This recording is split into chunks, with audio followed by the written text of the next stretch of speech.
Down, right? He's gonna let me bring him down. I'm gonna go cheek to cheek. I'm gonna grab my hand, table grip, or you grab your wrist, whatever's easier, and he's gonna try to get out of your guard.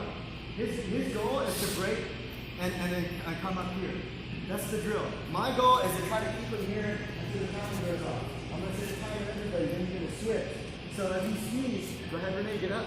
This is almost impossible for him to get away. It's really hard. It's not easy. This is why in 99.9 of MMA fights, 99.9%, if a fighter gets another fighter here, the referee's gonna break and make you stand up. That's why I say jiu-jitsu is the most dominant form of martial arts, because in no other form does the ref get to help the fighter, right? So the referee has to help the non-jiu-jitsu guy. If we went back to no rules and no time limit, jiu-jitsu guys would just come here, and this boxer, he couldn't do anything. Try to get away. Can he punch me? No, he's not gonna knock me out. Can he knee me? Can he kick me? He can't even headbutt me. Try to headbutt?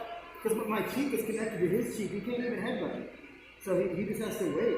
And then if you wear him down, after he gets tired, now I'm stripping out, I'm throwing my routine, I'm throwing my submissions.